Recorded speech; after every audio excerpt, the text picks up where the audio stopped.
एक व्हाट्सएप पे एक मैसेज भेजा था किसी ने, उसमें लिखा था गुरुजी भगवान से प्रार्थना करवाना कि जैसे नवरात्रे में हमारे घर की बहुएं, हमारी घर की बेटियां इतना सुंदर सुंदर श्रृंगार कर कर सज कर इतनी जोरदार जोरदार गरबा करती हैं, इतनी एनर्जी इनको जो नवरात्रे में माता जी 9 दिन देती है, ऐसी ही एनर्जी दीपावली पर लिपाई पुताई और पुछाई के लिए दे दे, ऐसी प्रार्थना।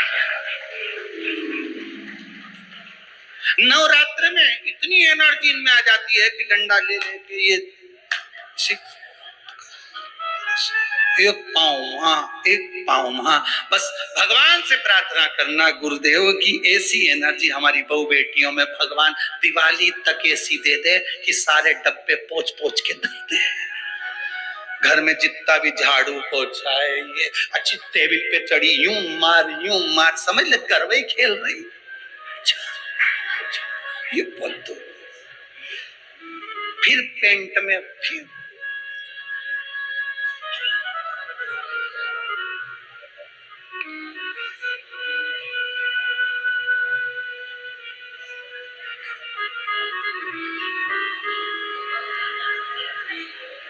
अब वो एनर्जी ना जाने कहां चली जाती है।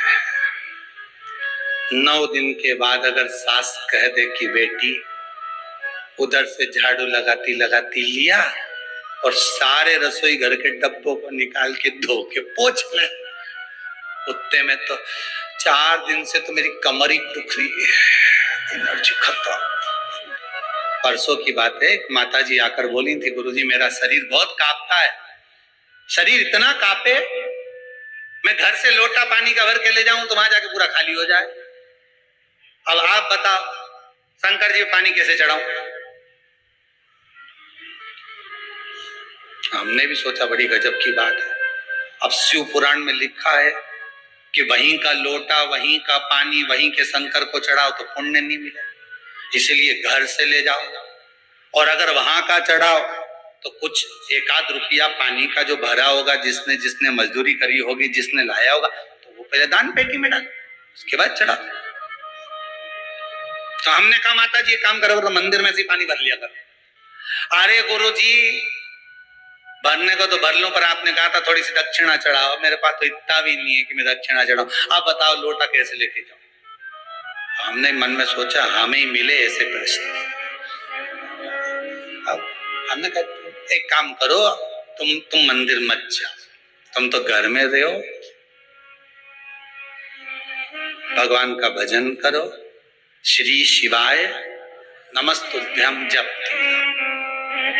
अच्छा अच्छे को देखा, हाथ तो धूजे, पांव भी धूजे, पर ये जीवान कभी नहीं धूजे। नहीं, सोचने वाली बात है, खाने में कभी नहीं धूजी। खाने में तो तुरंत कहते देवड़ा में चटनी कम है, लाओ जरा थोड़ी सी रोज नमक मिर्ची और डाल, अच्छा होता है। तो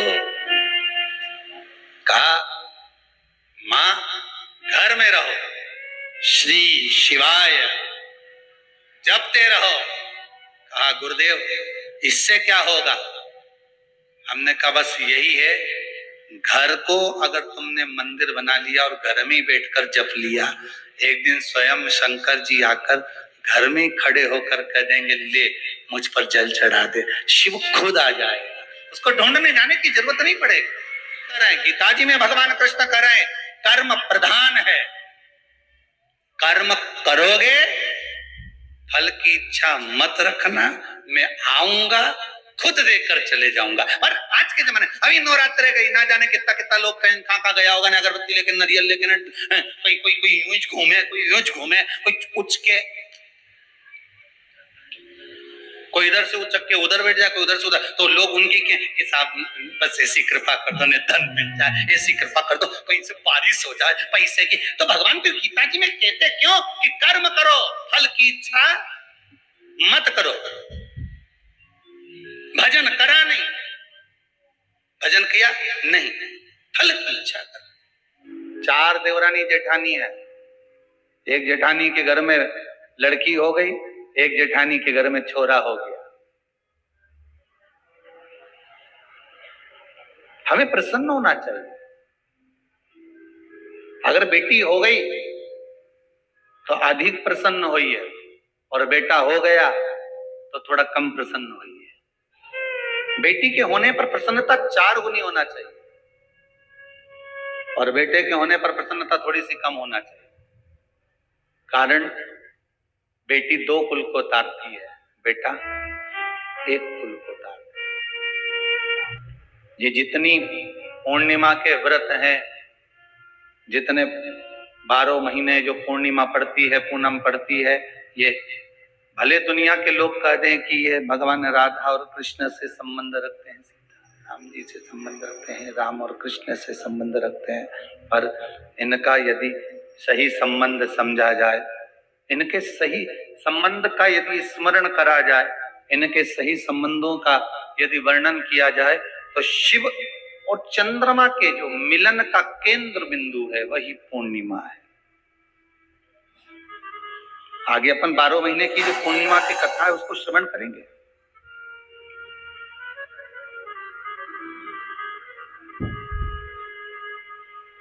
केवल एक पूर्णिमा वहीं तक नहीं रही कि भगवान कृष्ण और राधा जी ने रास किया। भगवान कृष्ण और राधा जी रास कर रहे हैं, केवल पूर्णिमा वहीं तक सीमित नहीं रही। रावण, लंकेश, लंकाधिपति रावण, लंकेश भी भगवान शंकर को प्रसन्न करने के लिए पूर्णिमा का अनुमोदन करता था। लंकाधिपति लंकेश, लंकाधिपति रावण, लंका में रहने वाला वो लंकेश भी पूर्णिमा का स्मरण करता था। स्वयं माता सीता राघव जी का दर्शन करने के लिए पूर्णिमा के चंद्रमा का स्मरण करती है। स्वयं माता सीता, माता पार्वती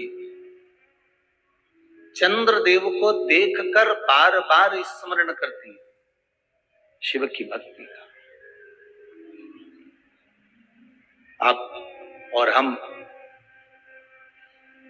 7 दिवसीय शरद पूर्णिमा के उत्सव पर जो पूर्णिमा शिव महापुराण की कथा सुन रहे हैं, इसके रस तत्व को हमें ग्रहण करना है। कई लोग कहते हैं गुरुदेव, हमने सुना है शरद पूर्णिमा के दिन अमृत बरसता है, इसलिए लोग खीर बनाते हैं तो बाहर रख देते हैं। पहले हमारे यहाँ भी रखते थे, ऐसा नहीं कि हमारा पुराना मकान जो टीन का था, अब जब सीओर में कभी जाएं तो पूछ ले, पतरे का मकान था। अब पतरे के मकान में हमारी अम्मा, हमारी माता जी हमको खीर बना के दे देती, हम रख आते पतरे पर। हमको क्या मालूम था कि सवेरे खीर ही नहीं मिलेगी, बिल्ली पूरी खा जाएगी।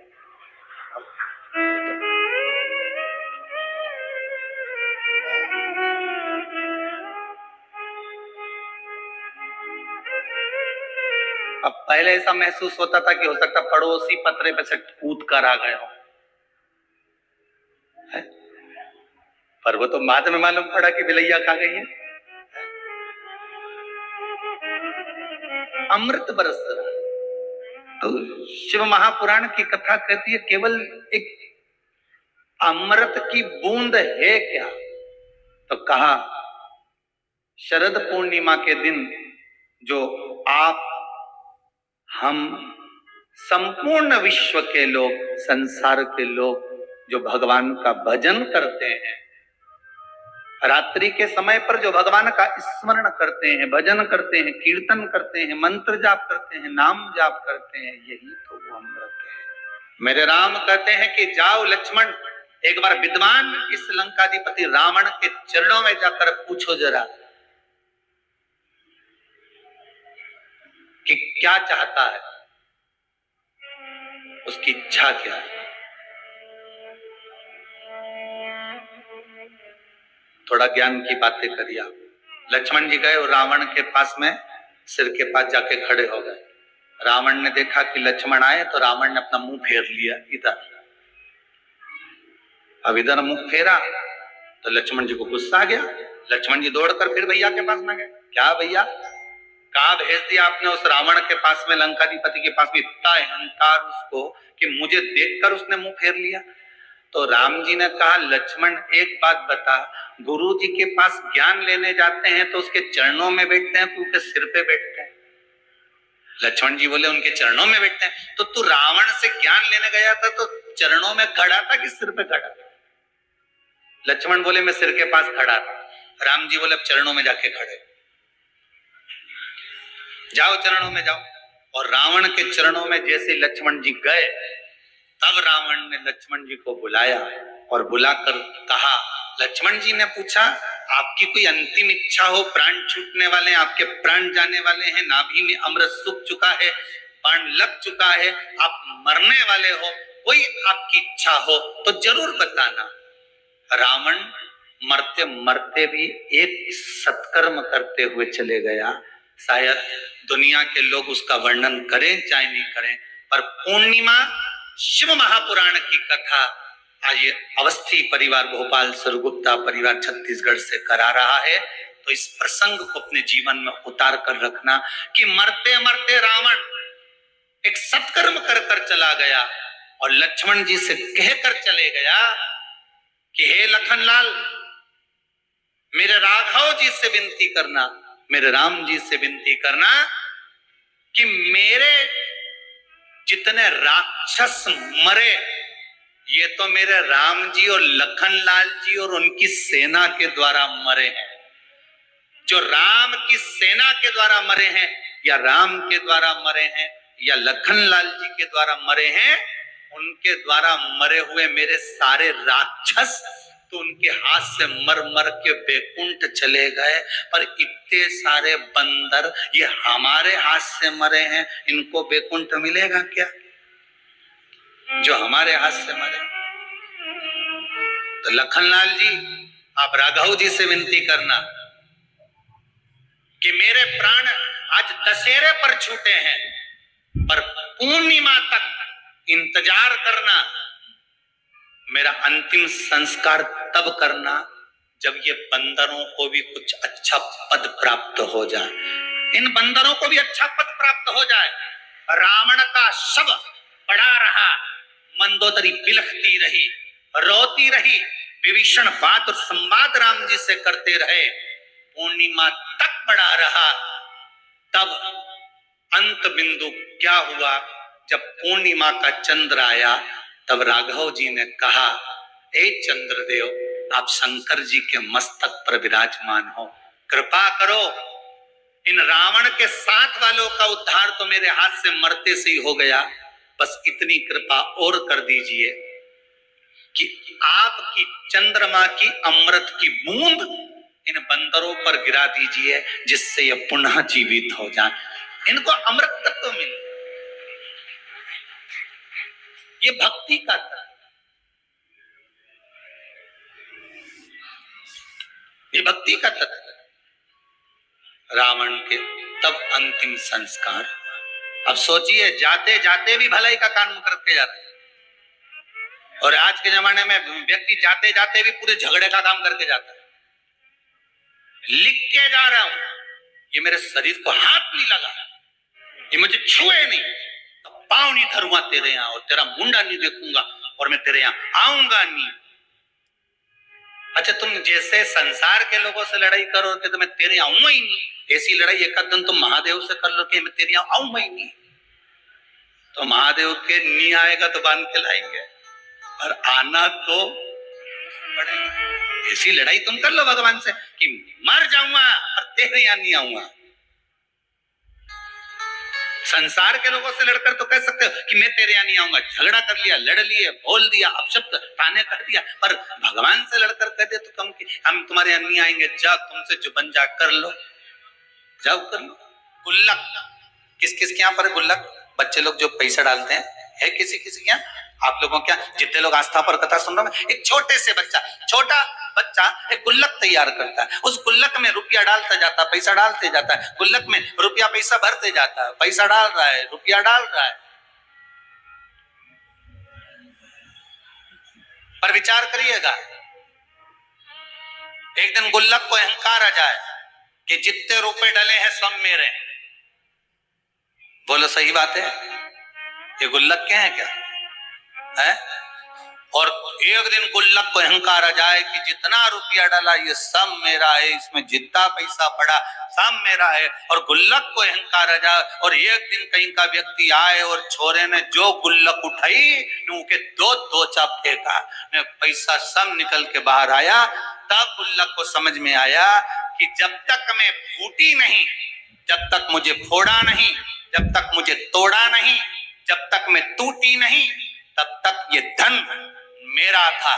गुल्लक को अभिमान था जब तक धन मेरा था, और जैसी टूट गई फिर समझ में आया कि ये धन मेरा नहीं था, मैं तो गुल्लक थी, इकट्ठा कर रही थी, दूसरे के लिए जोड़ रही थी, और एक दिन जिसके लिए जोड़ा उसी ने मुझे, और जम के तो बोलो, तोड़ा।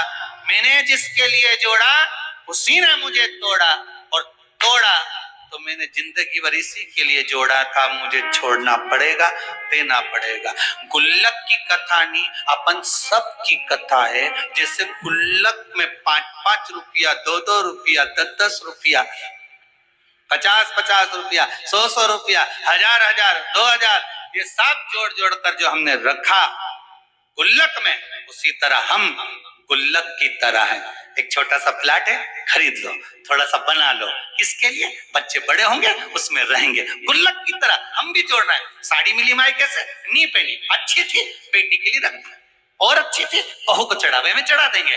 रकम ले रही हूँ दिवाली पर, ऐसी रकम लूं कि बहू के चढ़ावे में चढ़ जाए, ऐसी रकम लूं कि बेटी के काम में आ जाए, ऐसी रकम लूं कि छोरा पहन ले, ऐसी रकम लूं कि छोरी पहन ले। अब हम गुल्लक की तरह पैसा जोड़ रहे हैं, जोड़ रहे हैं, जोड़ रहे हैं, और जिसके लिए जोड़ा एक दिन उसी ने तोड़ा। जिस चीज का तुमको अहंकार होगा, जिस चीज का तुमको अभिमान होगा, सबसे पहले परमात्मा उसको खींच लेगा। काया का अभिमान करोगे तो सबसे पहले काया जाएगी। धन का अभिमान करोगे तो सबसे पहले धन जाएगा। सबसे ज्यादा अहंकार होता है इन दांतों को खाने का, सबको काट खाऊंगा, सबको चबा जाऊंगा। पूरे शरीर में सबसे पहले यही जाए, पूरे शरीर में। कौवा और कोयल दोनों में सबसे अच्छा कौन बोलता है? जम के तो बोलो जरा। कोयल अच्छा बोलती है, ठीक है। कौवे ने तुम्हारा कुछ बिगाड़ा क्या? अरे बोलो तो जम के। नहीं। कोयल ने तुमको रिश्वत दी क्या? तो फिर तुमने कोयल का नाम काय को लिया है? कोयल ने ना तो तुमको रिश्वत दी, कोयल ने ना तुमको कुछ एक केरी तोड़ के दी, कोयल ने ना तुमको कभी लड्डू लाके दिया, और तुमसे पूछा कि कौवा और कोयल में जोरदार कौन बोले, तो तुम तुरंत बोल दिए, जितनी आस्था चैनल पे कथा सुन रहा, तुरंत बोले कोयल अच्छा बोलती है। तो कौवे ने तुम्हारा क्या बिगाड़ा था रे? वो तो बेचारा श्राद्ध में जिमने भी आए, और नहीं आए तो तुम थाली लेके काव काव करता रहा जाए।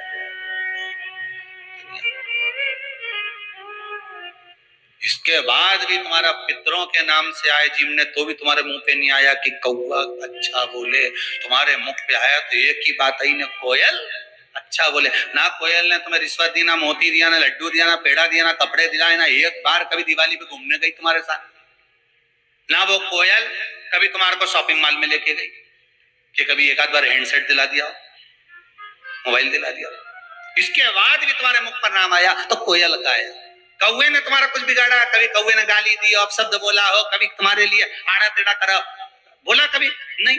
पर कारण केवल एक था कि कौवा बोलता बड़ा बेकार था और कोयल बोलती बड़ा मीठा थी। बस निवेदन यही है, आप किसी को धन दो मत दो, आप किसी को दौलत दो मत दो, आप किसी को संपदा दो मत दो। मेरा निवेदन केवल इतना सा है, घर में जितनी माताएं निवास करती हैं, घर में जितनी बहुएं निवास करती हैं, घर में जितने बेटे रहते हैं, घर में जितने बुजुर्ग रहते हैं, उन सब से निवेदन है कि कौवा ना तो किसी का कुछ बिगाड़ता है और कोयल ना किसी को कुछ देती है, तो भी कोयल की बड़ाई होती है। उसी तरह तुम भी कुछ मत दो, रोटी बनाना हो तो बनाओ, नहीं बनाना मत बनाओ, जाओ ने कमरा में सो जाओ, पर मुंडा से जो आवाज निकालो तो कोयल जैसी निकालो, तो दुनिया में तुम्हारा पूछने वाला ढेर हो जाए। 3 सोते हुए अच्छे लगते हैं। कौन? जम के बोलो। 3 सोते हुए अच्छे लगते हैं। पहले नंबर पर शेर, दूसरे नंबर पर पियक्कड़। अब हंसे क्यों? अब इसमें हंसने की बात क्या? अब उसमें सीधी बात। 3 सोते हुए अच्छे लगते हैं। पहले नंबर पर शेर, दूसरे नंबर पर पियक्कड़, तीसरे नंबर पर सांप। ये तीनों जागते हैं तो गड़बड़ी करते हैं।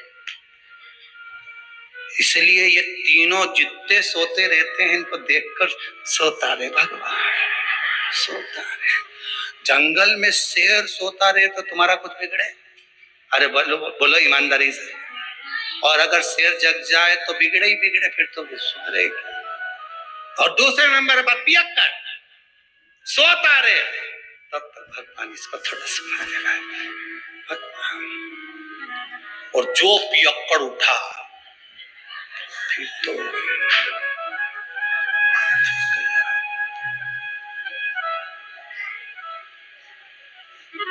और तीसरे नंबर पर सांप सोता हुआ अच्छा लगता है।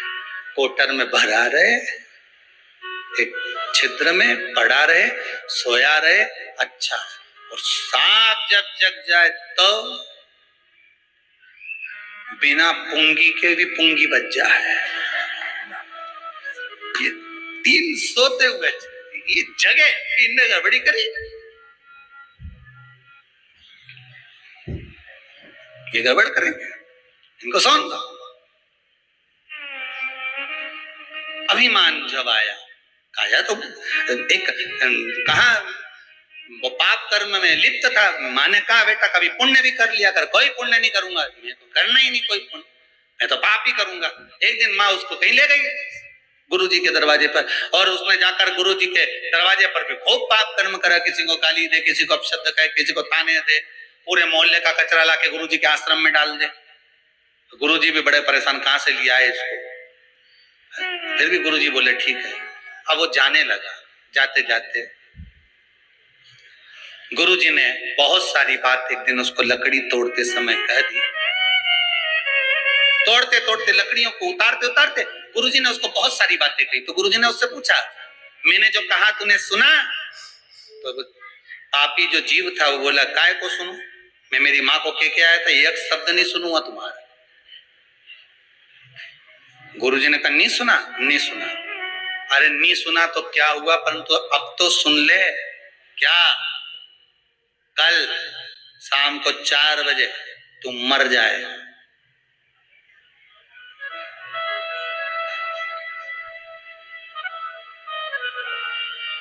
मरेगा ये पक्का है, पर अगर मर भी जाए ना, परमात्मा के सामने भी पहुंच जाए तो परमात्मा से कह देना जो लेने आए उसे एक ही बात कहना। वो पूछेंगे तेरे से कि पहले पुण्य भोगेगा कि पाप भोगेगा, तो कह देना पाप भोगूंगा और पुण्य को मुझे मेरी आंखों से देखना। बस इतना कहना और कुछ मत कहना। जा।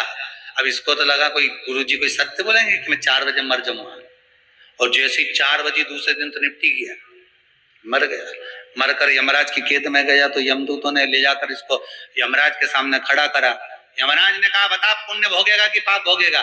तो क्या पाप तो भोगूंगा पर पुण्य अपनी आंखों से देखूंगा। तो दोनों में से पहले क्या करना चाहता है? तो उसने कहा पाप भोग लेता हूं और पुण्य अपनी आंखों से देख लेता हूं, बस बता दो। अब इतने में यमराज ने कहा ये कोई बात होती है कि पुण्य अपनी आंखों से देखेगा? मर गया क्या पुण्य के खाक देखेगा? नहीं, मैं तो अपनी आंखों से देखूंगा। यमराज इसको ले गए। इसको नरक का भोग भुगताते भुगताते भगवान ब्रह्मा जी के पास पहुंच गए। ब्रह्मदेव ने पूछा हुआ क्या? प्रभु समझ में नहीं आ रहा है, ये एक ही बात लेकर बेटा कि पाप का भोग भोगूंगा और पुण्य अपनी आंखों से देखूंगा। अब ये मर के आ गया तो क्या पुण्य क्या खाक देखेगा? ब्रह्मा जी बोले तुम अपने काम में लग जाओ, मैं सब निपट लूंगा। ब्रह्मा जी ने उसको रोक लिया, भैया क्या बात है? उसने कहा बस एक ही बात है, मेरे को पुण्य अपनी आंखों से देखना और पाप भोगना है। तो ब्रह्मा जी ने कहा तुमने पाप भोग लिया ना? हाँ भोग लिया, अब पुण्य दिखा दो। तो ब्रह्मा जी ने कहा भैया पुण्य केवल इतना सा है कि मरने से पहले तूने गुरु की एक बात मान ली और यहां आकर उस बात को कह दिया कि पाप भोगूंगा और पुण्य अपनी आंखों से देखूंगा। तूने गुरु की मात्र एक बात मानी, इसलिए तुझे मैं ब्रह्मा का साक्षात दर्शन हो गया। एक बात अगर तूने आज गुरु की मानी है तो ब्रह्मा का दर्शन हुआ है। ये शिव महापुराण की कथा वेद व्यास जी महाराज 24,000 श्लोक को शिव महापुराण के इन संवादों को, इन श्लोकों को, इस शिव महापुराण को, भागवत आदि पुराणों को अगर वेद व्यास जी ने लिखा है और किसी ब्राह्मण के मुख से आप श्रवण कर रहे हैं, एक संवाद, एक शब्द भी अगर आपने अपनी जिंदगी में उतार लिया तो यह पक्का है कि पुण्य तुम्हारे सम्मुख में आकर खड़ा हो जाएगा और परमात्मा का, मेरे शिव का एक ना एक दिन दर्शन जरूर हो जाएगा। ये पक्का है। आप मानो, उसका स्मरण करो। पर हम सोए हुए हैं, अहंकार, हम महल, हम महल अटारी वालों सुन लो, एक दिन ऐसा आएगा, धन दौलत और माल खजाना यहीं रह जाएगा, सुंदर काया माटी होगी। कितना जोरदार था, कितना बढ़िया। सुंदर काया माटी होगी, चर्चा होगी गली गली, ले लो रे कोई राम का प्यारा, शोर मचाओ गली गली, शोर मचाओ गली गली। ये जाने वाले देव ऋषि नारद प्रभु, नाथ ये काया जो गिर रही है, काया जो नष्ट हो रही है, इसका कोई उपाय हो तो अवश्य। हे हार तुम्हारे और जीत तुम्हारे हाथों। काय के लिए जन्म लिया था? माता के गर्भ से जब हम पैदा हुए थे महाराज, तो माता के गर्भ से जन्म लेने के बाद हमारा एक ही भाव था, ये दोनों मुष्टिकाएं बंद थी, प्रयास किया गया, निवेदन किया गया, हे भगवान हमें माता के गर्भ से बाहर निकाल दे, हम भजन करेंगे। और भजन में कोई लगा, सब भोजन में लग गए।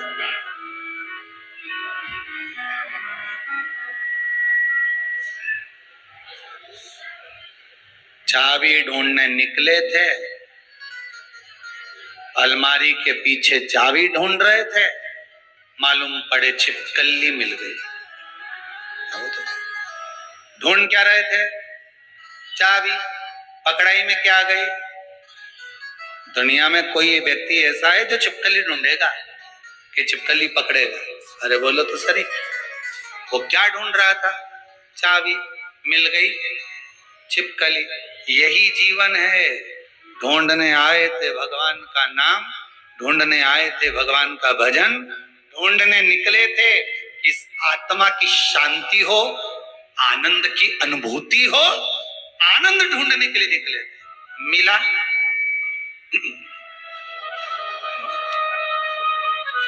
चाबी की जगह क्या हाथ लगी? छिपकली। आनंद की जगह क्या हाथ लगा? दुख। कितने बड़े बड़े संत, कितने बड़े बड़े साधु, कितने बड़े बड़े तपस्वी, कितने बड़े बड़े विद्वान, ज्ञानवान, जो विद्वत्ता में भी परिपूर्ण है, वो भी क्या ढूंढने निकले थे? संत बनकर क्या ढूंढना है? भगवान। हमारे यहाँ पर शंकर भगवान का शिवलिंग नहीं है तो क्या हम बाजार से ले आए? और हमारे यहाँ पर शिवलिंग है तो वो बड़ा है तो क्या हम उसको पीपल के पेड़ के नीचे छोड़ आए? नहीं। शिवलिंग है तो पूजन करो, नहीं है तो भगवान का जब स्नान कराओ, ठाकुर जी का कराओ, देवी जी का कराओ, जो तुम्हारे घर में भगवान है उनका जब पूजन कराओ, तो पूजन कराने के बाद में जब उनका स्नान कराओ, स्नान कराते समय थोड़ा सा भाव यही प्रकट कर लेना कि हम शंकर विश्वनाथ को, महाकाल राजा को, सोमनाथ को, मल्लिकार्जुन को, भीमा शंकर को, त्र्यंबकनाथ को हम जल चढ़ाएं। तो ठीक है, नहीं है तो देवताओं को बढ़ाने की जरूरत नहीं है। कारण क्या है? तुम तो कर लोगी सेवा, तुमसे तो सच जाएगी, और आने वाली पीढ़ी करेगी क्या? घर में सेवा उतनी ही करना, उतनी ही रखना जितनी तुमसे बन रही हो। तुम्हारे जाने के बाद घर के बहू बेटा भगवान को डलिया में भर के वृंदावन छोड़िया, ऐसा काम मत कर। जितनी बने उतनी छोटे रूप में सेवा करोगे और पीढ़ी दर पीढ़ी चलती रहेगी। ज्यादा सेवा को बढ़ा दिया, सुना नहीं, ना के आओ, कपड़े बदल के आओ, ये कर आओ, जाओ जरा। जितना तुम पूजन को, सेवा को, भजन को, कीर्तन को जितना हवा बनाओगे, जितना डराओगे लोगों को, वो उतने डरेंगे, उतने डरेंगे। सेवा को, भजन को, पूजन को कभी डराने का केंद्र मत बनाओ। ये तो भगवान की मस्ती का आनंद सुख है। लोटा भर के पानी भी अगर चढ़ा रहे हो, शंकर जी के मंदिर में जाकर जल चढ़ा रहे हो, थोड़ी गलती हो गई, भगवान से कह देना तुम्ही ने सिखाया है, हो गई तो हो गई, आप ही ने तो सिखाया, नहीं जानते थे। और धीरे धीरे धीरे धीरे लोगों को शिव महापुराण सुनते सुनते मालूम पड़ रहा है कि शंकर की कैसे पूजन करना चाहिए, बेलपत्री कैसे चढ़ाना चाहिए, जल कैसे चढ़ाना चाहिए, धतूरा कैसे चढ़ाना चाहिए, चंदन कैसे चढ़ाना चाहिए, काली तिल कैसे चढ़ाना चाहिए। ये लोगों को ध्यान में अब आ रहा है। धीरे धीरे, पहले नहीं मालूम था तो हो गई, गलती हो गई, स्वीकार, हमने गलती करी। शिव पुराण कर रही है, भगवान शंकर की कथा कर रही है। चंद्रदेव ने भगवान शंकर की आराधना करी, बालू रेत का शिवलिंग का निर्माण कराया महाराज जी। शिव महापुराण की कथा में आता है, देवराज नाम का ब्राह्मण जो गलत कर्म करता था, चोरी करता था, शरीर में ताप पड़ने के बाद में जब वो शंकर के मंदिर में जाकर कथा सुना, थोड़ी सी कथा सुनकर बाहर निकला, तो उसको केवल कथा का एक तत्व उसके जीवन में उतर गया था, अंश मात्र उसके जीवन में उतर गया था, उसको परमात्मा मिल गया, अंश मात्र। पानी में डूबकर मर गया, प्रेत योनि में चला गया। पहले भी कथा में कहा, पानी में डूबकर मरा हुआ व्यक्ति, सर्प के डसे से मरा हुआ व्यक्ति, और स्त्री के हाथ से या स्त्री के चक्कर में मरा हुआ व्यक्ति ना तो देव योनि में जाता है, ना तो वैकुंठ जाता है, ना नरक जाता है। वो तो बीच का प्रेत बनकर भटकता रहता है, उसकी गति नहीं होती, उसका मोक्ष नहीं होता। चंचुला देवी को लगा था मेरे पति को मोक्ष, तो उसने करा क्या था ऐसा कि वो काशी पहुंच गई, काशी गई, ऐसा क्या करा? चंचुला देवी तो दिन रात फैशन में लगी रहती थी। कभी पति ने अगर धन लाकर दिया तो ज्यादा से ज्यादा पैसा वो खाने पीने में उजाड़ देती थी। कभी नहीं उसने दान करा, कभी नहीं धर्म करा, कभी पुण्य नहीं करा, कभी सत्कर्म नहीं करा, कभी कहीं सत्संग में नहीं गई, कथा में नहीं गई, कभी भजन में नहीं पूछी। फिर उसने करा क्या?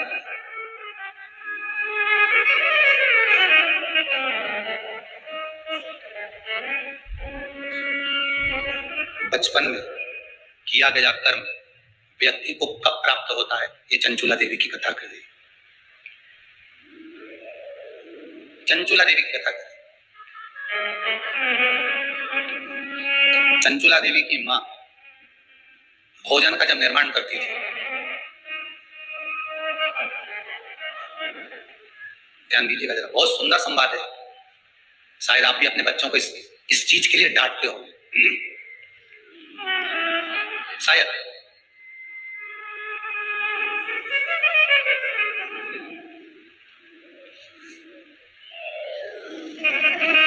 बचपन का किया हुआ पुण्य चंचुला देवी के कहां काम आया, देखिए। पुण्य नहीं करा था चंचुला देवी, मतलब खेल करा था। किस जगह पर काम आया? चंचुला देवी 6 वर्ष की कन्या थी। बिंदु ब्राह्मण है, चंचुला देवी की ब्राह्मणी थी। ब्राह्मण के घर में जन्म लिया चंचुला देवी। मां जब चंचुला को पास में बिठा लेती थी भोजन कराते समय, तो आटे की लोई आटा जोसना हुआ था, उसको तोड़ लेती थी चंचुला। 6 वर्ष की चंचुला उसको तोड़कर बोल बनाकर चपटा करती थी। दूसरी लोई को घुमा घुमाकर जो माँ शंकर जी के मंदिर में शंकर जी को जल चढ़ाने जाती थी, उस लोई को वैसा रखकर गोल बनाकर पिंडी बनाकर उस आटे का पिंडी बनाती थी, और माँ से कहती थी, माँ देखो तुम जिस मंदिर में शंकर जी को पानी चढ़ाने जाती हो ना, मैंने वो शंकर जी बनाया। ये 6 साल की चंचुला, ये बच्चे आपके भी करते होंगे। जब माँ पापड़ बेलती, माँ जब पापड़ बनाती ना, तो छोटी छोटी लोई बच्चे छोटे छोटे से, हम भी बनाएंगे, हम भी बनाएंगे। और छोटा सा बच्चा लोई लेकर बैठ गया, घुमा रहा है, चिड़िया बना रहा है, तोड़ रहा है, फोड़ रहा है। चंचुला देवी ने भी करा। कई लोगों ने पूछा, गुरुदेव चंचुला का पति इतना पापी था, बेकार कर्म करता था, चंचुला कभी भजन नहीं करी, दान नहीं करी, पुण्य नहीं करी, सत्कर्म नहीं करी, कभी उसने अच्छा काम नहीं करा, फिर काशी कैसे पहुंच गई? तीर्थ 12 ज्योतिर्लिंग तीर्थ स्थान में, गंगा के घाट पर, हम तो ये तक कहेंगे कि कुबेरेश्वर धाम तक वही पहुंचता है जिसका थोड़ा ना थोड़ा पुण्य प्रकट हुआ होगा, नहीं तो जा ही नहीं सकता। अगर पुण्य प्रकट नहीं है, आ कोई रहा था, मालूम पड़े कोई दूसरा आ गया, गाड़ी में बैठने वाली थी, इतनी देर में फोन आ गया कि तू नहीं जाएगी, और तुरंत गाड़ी से उतरना पड़ा।